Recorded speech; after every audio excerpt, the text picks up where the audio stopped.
My husband betrayed me with his work wife, but he doesn't know that I know. I've been letting him think everything is fine, when in reality I'm building my dream life behind his back and ruining his. My husband and I had been together for 9 years when his female coworker's husband, let's call him John, messaged me. He was heartbroken, and he thought I ought to know. My husband had been sleeping with his work wife, and John had receipts. I felt so stupid, especially because I'd always ignored my friends warning me that a work wife was a red flag. On top of that, she had met me and was extremely nice and even doted on our 6-year-old daughter. I remember asking John what he wanted to do when he texted me, and he said he wanted to meet. I agreed, and the meeting went very unexpectedly. The only thing I planned was discussing the situation at hand, but before I knew it, I found myself breaking down. I told him I'm currently not working. After the pandemic, I lost my job, and now because of this terrible economy, I haven't been able to find a job. I cried a lot to him, saying I've been studying so hard these past few years because I really wanted to be a hardworking, motivated woman for my husband, and he just spat it back in my face. But I can't even divorce him, because if I do it, I have no money to provide for my daughter. If that happens, the courts will give our daughter to him because I don't have any money to my name. And I know him. He wouldn't let me see her. I cried while saying all of this. And John just held my hand. I remember he wiped my tears for me with a napkin, and after he did, I asked him for the world's biggest favor, if he could wait for a few months before divorcing his wife, just to give me some time to figure out what to do. Well, he agreed without a second though. When I left the cafe that day, I thought I'd never speak to him again, but we actually kept in touch. He called me a few times over the next week to check in on me while both of our spouses were with friends, and very soon we started talking about things other than our failed marriages. We even started going for walks, coffee, and movies. Before I knew it, I found myself thinking about him often with a smile on my face. He became the first thing I thought of in the morning, and the last thing I thought of before going to bed. And yet, even though my husband and I stopped having intimacy, stopped speaking much, and I distanced myself, I was happier than I had been in years, all because of how amazing John was. And what really sealed the deal for me was that not once during this whole time where I distanced myself did my husband ask what's wrong. I hadn't kissed him in almost a month, and he still said nothing. In my mind, I was with John, and we hung out a couple times per week for 3 to 4 months. And although we definitely flirted a little, made jokes about being into one another, and put whipped cream from our donuts on each other's noses, it was never too serious. Until one faithful day 2 weeks ago, we were having a picnic, and he just blurted out, "I think that I'm in love with you." My jaw dropped, and he proceeded to tell me that I was special to him, and it's thanks to me he's not gone insane. He told me he thinks of me every morning and every night, and it's while I was listening to him talk that I realized I was also fully in love with him. He said that at first he wasn't sure why he was feeling like this towards me, but after some thought, he realized he wasn't broken anymore, that he even thought of his wife's infidelity as a blessing, because it leads him to me. My stomach filled with butterflies, because that was exactly how I felt too, but I didn't know what to say. I told him that I was terrified of these feelings going away once we freed ourselves from those who hurt us. I felt almost sad because of it, but he just beamed at me and said he was willing to take the risk to find out. He kissed my hand, but as soon as he did, I just pulled away. I told him I wasn't ready for this. I teared up and asked him how by sneaking around, by telling each other I love you, how are we any better than our significant others who cheated? I told him I had no idea what to do, because I too find myself daydreaming about him, that I want to introduce him to my daughter, to kiss him and wake up next to him every morning. But at the same time, I have a husband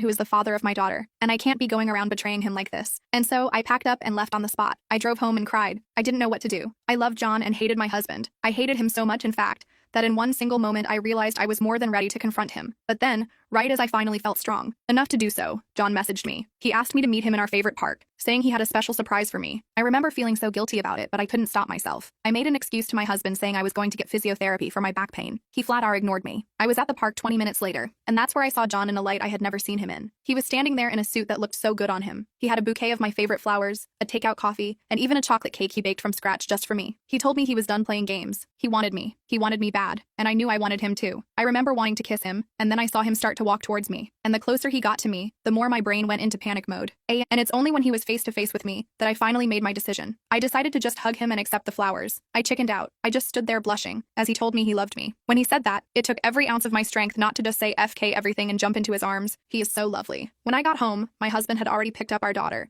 and they were just joking around and having fun. I felt so much sadness and pure horror building up inside me. What am I doing? What are we doing? All of us? The guilt washed over me seeing my daughter's happy face playing around with her food. I couldn't take it. My husband and the other woman haven't texted this month, and they haven't met either, or at least as far as John and I know. Of course they work together, so we don't know if the affair has subsided or if they just have learned to be more cautious, but my husband has been more attentive at home, warmer and more present. He says he loves me all the time and that he misses me. I haven't been intimate with him since I found out about the affair, and even the smallest touch from him irks me, and any beautiful word or compliment from him sets my teeth on edge. I just want to scream liar, and I feel like I'm cheating on John. Accepting my husband's affection, and the disdain for myself becomes unbearable. I looked at my husband and tried to remember what I loved about him, but I couldn't.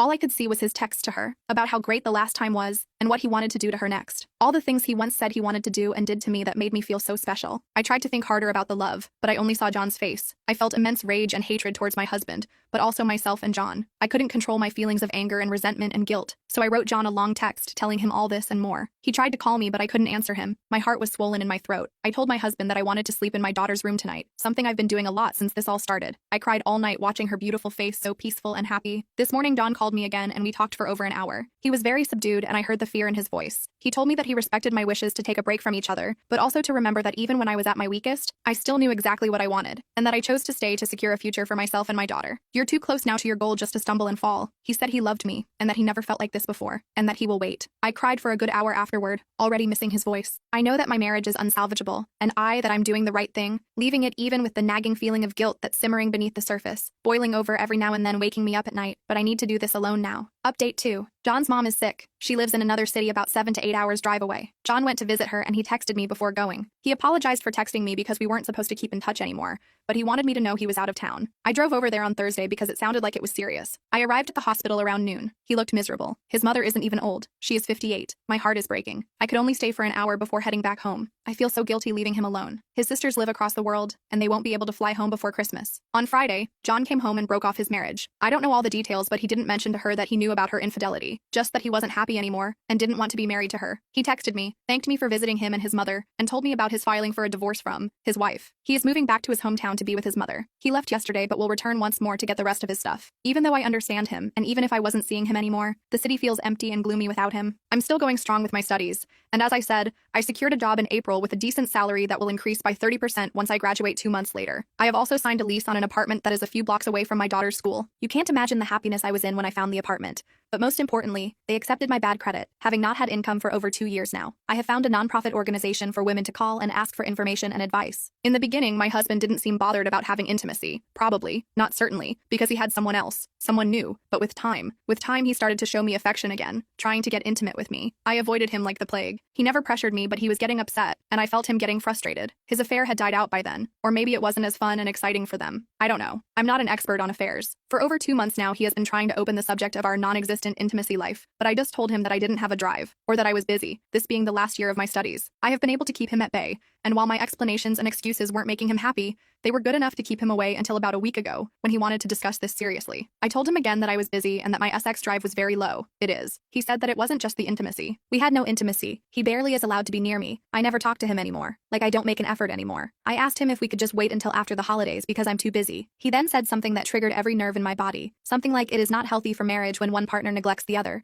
because then you start looking somewhere else. I just said that it wasn't true because he started sleeping way before I started neglecting him. He was in total shock. First, he tried to know more. Maybe he misheard me. Then he started to deny it, then made excuses, then started apologizing, then asked for details and what my plans were. When I told him about getting a job and an apartment, he pleaded and tried to hold me. This past week, he's tried to talk to me every day, and I have been calm with him. He had so many questions. Why didn't I tell him before? At least he could have explained. She meant nothing to him. The relationship ended. He had no feelings for her. It was just physical. He loved me and nobody else. Think about our daughter. He regretted what he did, and that's why he ended it. Why was I not more upset? I told him that I had mourned us for a year and that I was over it now. He still thought this was unfair because this is all new to him. I told him about my job and my new place and asked him to be patient with me, think about our daughter, and put her first in whatever is coming. He was so angry by that, and told me that if I had thought about our daughter for a second, I would have confronted him there. Be honest. We could have tried to fix it with therapy and some effort, because he never loved anyone like he does me, and he would drop everything else to try and make it right with me. But I chose secrecy, plotting and planning my life without him while pretending everything was fine. I started crying and begged him that, however angry he was with me, not to take it out in a way that affected our daughter. I told him that I did all of this for her. I didn't want her to see us fight. I didn't want to leave without having the means to offer her a good life. Now he is so angry with me all the time. He barely looks my way. He is still sweet with our daughter though, and that is comforting. I sleep in my daughter's room most nights. I never meant for it to blow up this soon, but you can spend your whole time planning and preparing the perfect exit, but life has never been predictable. I don't regret my outburst. Maybe it was time anyway. I will continue communicating with him about the importance of staying civil to each other. He is angry now, and he feels cheated and deceived, and I get all that, but I need him to put aside the hurt and think of our daughter, just like I did. And just like I did, he will get over the pain in time. Edit. John is in the process of divorce too. He has moved back to his hometown because his mother is very ill. I'm afraid his sisters live in Australia, but they have both come home, so it feels good that he and his mother are not alone. I have visited them 3 times since I heard the sad news, but he lives far away, so I haven't been able to stay for long periods to support them. We talk over the phone every morning, though. He is devastated. We don't know what the future holds. John lives in another town, 8 hours drive away. We haven't talked about us in ages. We have a lot going on in our lives separately. All I care about now is his mom doing better, or at least not suffering. Update 4. I have a great job now with a great company and great and supportive coworkers. I'm so thankful for that. I live now in my own apartment. That's where the greatness ends. Because it doesn't matter how long you have known a person, how much you have trusted and loved them, or how much you thought they loved and valued you. You don't know them before you hit rock bottom with them. My ex-husband has shown nothing but cruelty and vindictiveness towards me, and at times our daughter, making me question why I have chosen to rock the boat. I thought I was doing all of this for my baby. I wanted to give her a dignified life and a strong role model for me. A happy and content mother to be her hero, and yet she's the one who suffered the most during this time. When I told my husband about my plans to leave him, he was in denial at first, which was bad, but it was nothing compared to when he realized I was telling the truth. He used every means possible to break me and dissuade me from leaving. He started with threats about taking full custody. Then he took all my assets from me. He got primary custody of our daughter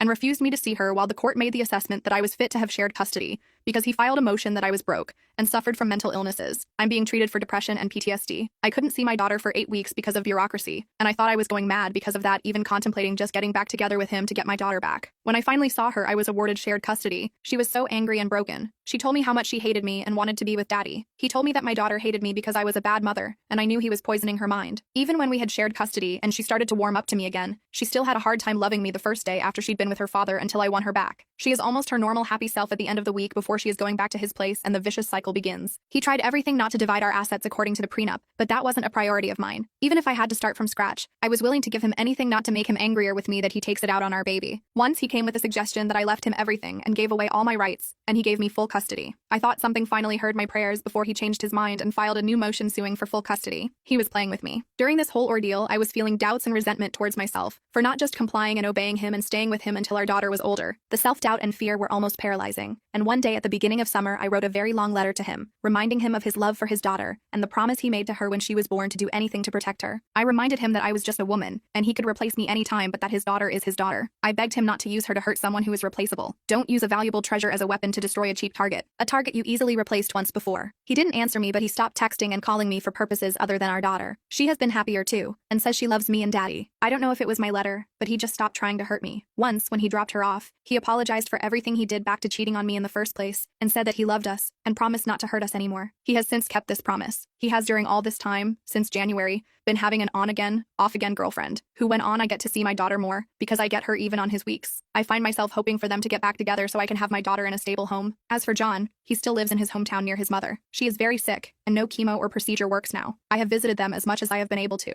He has been a great support throughout this ordeal, which always made me feel guilty given what he is going through, but he always said he is happy to listen and wants to. No, we call and text each other every day. Last month, when my husband had my daughter on a trip with his family, John showed up at my door. He said he just wanted to see me, and he had booked a hotel room that he ended up not using. He spent the weekend with me in my apartment, and it was the first time I've allowed myself to be with him. He was everything I imagined and more. He said he loved me, and it was all I could do not to start bawling pathetically. I didn't know it was possible to love someone this much. John's divorce is finalized, but we have decided not to make our relationship public until my life is in order. We have waited for 2 years. What are a few more months? I'm so much happier now.